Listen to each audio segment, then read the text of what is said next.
So today we're gonna talk about which CPU to pick in 2019. It's closer to 2020 at this point. It's November of 2019, and I went through a lot of different CPUs personally. I had i7 4790K that I overclocked to 4.7 gigahertz, and I had anything that you can think of from AMD Athlon dual core processors to AMD FX 8320 and so on and so forth. I also worked in tech, so I dealt with a lot of different processors. So I actually kept a lot of processors from recycle bin that we had within a business that people would turn in, like i5s, second gen, first gen, third gen. And I have a pretty good opinion as far as what processors that you would actually buy for gaming and productivity. So in a nutshell, I would say don't buy old processors unless you have old motherboards. So there's a lot of talk of old processors like X79 platform and X99, which used to be HEDT platform technically by Intel. But those processors, they actually had up to 12 cores on X79 and up to 22 cores on X99 platform. So all this Ryzen business that you see nowadays, and people say, oh my God, Ryzen is bringing, multiple cores, 16 cores, it's the first time. No, that stuff has been going on since 2010. So 2010 is when you had 1366 platform, which came out with Xeons, such as X5650, X5675, X5670, X5690, and all those CPUs, they were overclockable. But at that point, they were expensive, so not everybody else had it. There was a service solution, and those CPUs, they were actually very expensive but very strong. So there were 6 cores and 12 threads, which were great for productivity and they were great for gaming. But a lot of people, they actually go back nowadays, and me partially too. I tried X79 platform for a while to game on, and it does provide pretty good results, but not as good as, let's say, 4790K. Even though 4790K is a 4-core, 8 threads CPU, but it's highly overclockable, and per core, so a single thread performance is much stronger in comparison to, let's say, even X79. X79, they had CPUs such as E5 2690, E5 2692, it had 3930 CPUs, and all those CPUs are great for that time because they came out in 2011. But nowadays, what I would buy is I would buy anything that's either modern Ryzen, or I would buy anything that's modern i7 or i9. Me personally, I own i9 9900K. At this point of this recording, it is the strongest for game CPU on the market. Stronger than even the Ryzen that's coming out right now. That's the Ryzen 3. And it's stronger than 2950X. It's stronger than 3960, 3970 Ryzen. So 9900K overclocked, obviously, is the best solution. So mine is overclocked to 5.0 gigahertz. If you wanted to go a step down for gaming, I would either buy a Ryzen or I would buy 8700K, 9700K Intel, but I would not go back to the LGA 2011-3 socket. I just wouldn't do it. Even buying something as 4790K, which is not that different from, believe it or not, from 8700K. It's about 15 frames per second difference.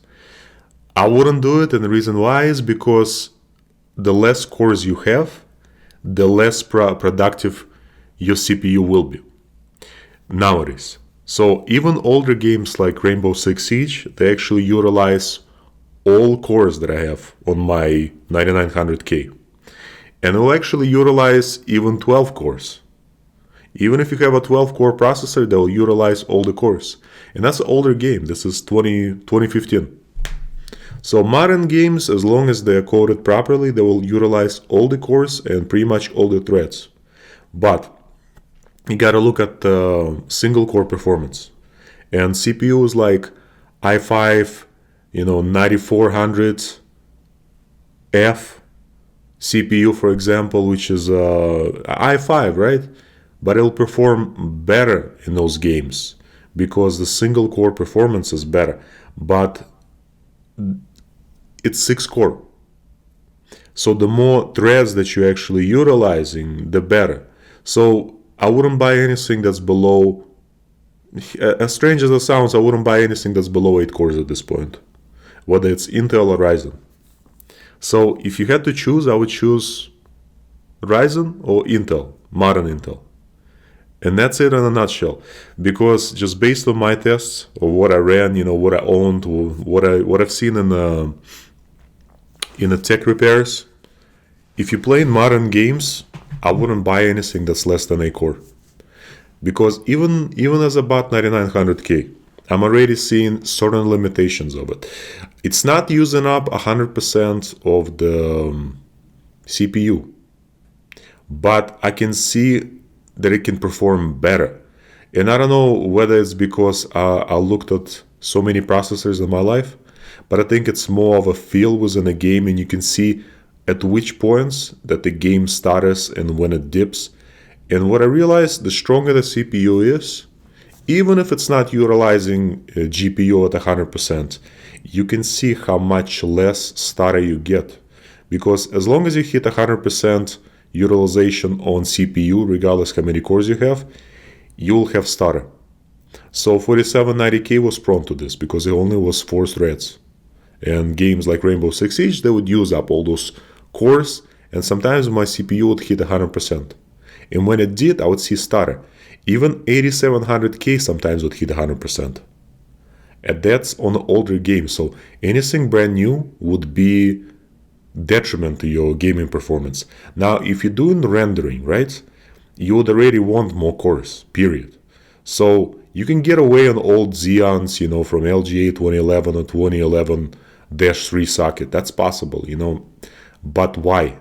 When you have modern Ryzen.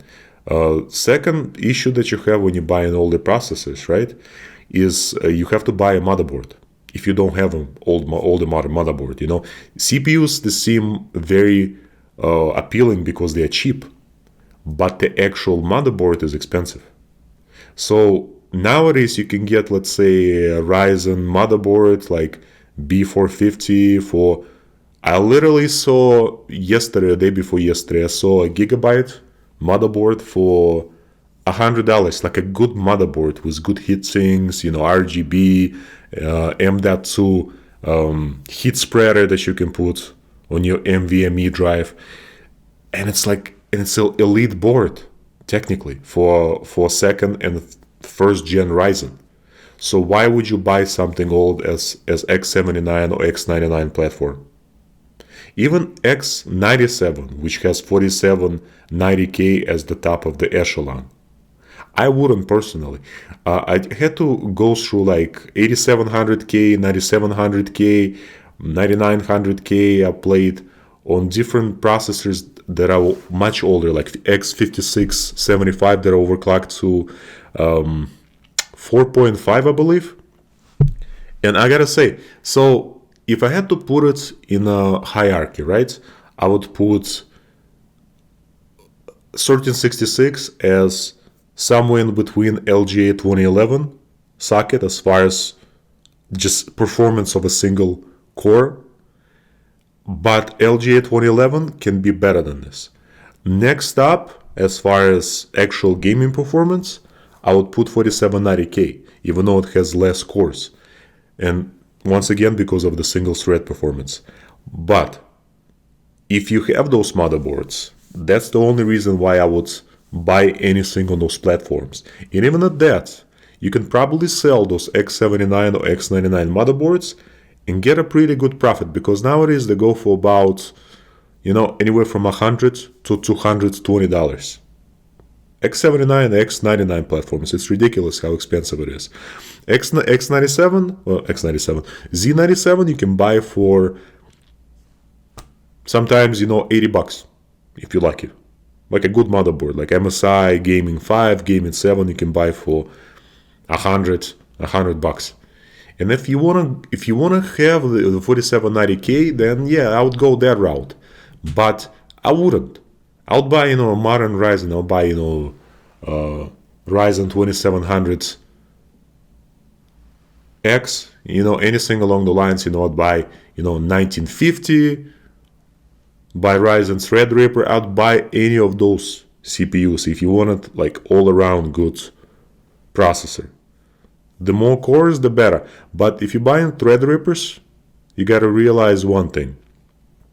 Those CPUs are meant for workstations, so they don't perform as good in gaming. So just because you buy something that has 16 cores, it may actually perform worse than Intel's i5 at times. And comes back to the same point, single core performance. So if I had to choose, right, I would choose 9900K as a gaming PC, or I would go for, something like, 3700 Ryzen, or I would buy something such as anything honestly out of the modern socket. So TR2 Threadripper is fine, but if you want gaming CPU, I would buy 9900K and don't even worry about it. Yeah, it's expensive. It's about $480 right now.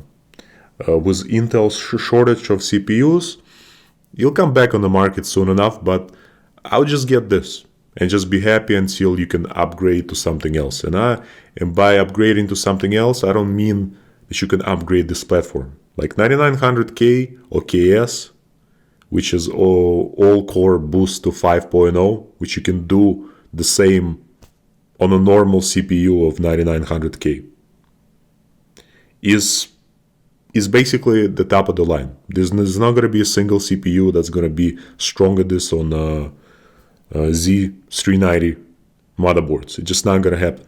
So even Ryzen, when they promised, that they're going to have, all these new CPUs on a brand new socket, then people found out that VRM was not as capable, and people ended up buying brand new motherboards, the X570s and all this stuff, So don't just straight up believe Ryzen and AMD just because they tell you something. That's not the case. But if you had to choose out of the old or the new platforms, I would go for new, easy. So don't waste your money and just buy either Ryzen or i9 9900K. Just check benchmarks, obviously. There's plenty on YouTube. And you can put in that exact CPU and you can put it, let's say, against versus 9900K. That will give you a very important threshold of how good CPU is for gaming and for workstations, because most of the benchmarks will include it. And that way you'll choose the right thing. Just my opinion, don't buy anything that's 6-core. Forget it. Just no more 6 cores. 6 cores, that's old business. Anything 8 cores and up from this point for gaming and productivity. And I think you'll have a platform for at least, 2 years if you buy 8 cores, or you'll have, a workstation PC that, they may have 16 cores or even 32 cores, depending how much money you're looking to spend. You can spend up to upwards of $2,000 for the brand new Ryzen Threadripper. But that Threadripper is actually not great in games. It's actually much worse than many i5 Intels. So you gotta find a middle ground with Ryzen. You're not gonna have top of the line. There's not a single Ryzen that's better than 9900K for gaming. It just isn't, because of that single core performance. But all around CPU, I would buy Ryzen. If you're doing workstation stuff, rendering, working a lot with Adobe Premiere, and all those things, I would buy Ryzen. But if you want just straight up gaming and, streaming, then I would buy 9900K. You can still handle it. But the more games that come out that actually utilize a lot of CPU power, the more of a limitation that you're going to see. And the reason why I know this also is because games like Arma 3, those games, they utilize a bunch of cores. Like games like Insurgency Sandstorm. Those games, they utilize a lot of CPU power. So if you are mindful of this, you would buy either 9900K or anything above on Ryzen platform. Intel is lacking as far as brand new generation that was supposed to come out. They came out with 10980XE, and that CPU basically kind of was a disappointment already. It just came out yesterday, and you can really see that in most applications, Ryzen can either match it or be better at it. Yeah, it's kind of give and take with this platform. So HEDT on X299, it's kind of a faulty decision at this point because it's expensive and it may not be the good idea for you to buy it. So there's better things you can do, and that's buying Ryzen or just sticking with what you have right now until a better time. So if you had to choose to buy right now or wait, I would wait until next year, because next year will provide brand new architecture on Intel. That right now they came out with HEDT platform, but next year they're going to have to come up with the consumer equivalent to Ryzen, but to be better than 9900K OKS. So that means it has to be better than their own CPU, and if it isn't, they're going to lose sales. And at that point, you're going to win either way, because they're going to have to either bring down the price of 9900K and KS, or they're going to have to come up with something even better than what they have right now. Ryzen is steadily improving, and Ryzen, I can see Ryzen eventually will beat out Intel as far as gaming. But I don't know why they're just taking a sweet time on it. So wait if you can until next year, maybe like a middle of a year of 2020, to see what's actually in the market. But if you have to buy right now, your choices are kind of slim. Either 9900K OKS or Ryzen that's the best for your needs, for amount of cores that you need, for amount of gaming performance. But definitely check benchmarks, because benchmarks will actually provide the best, all-around answer for you. That's about it, guys.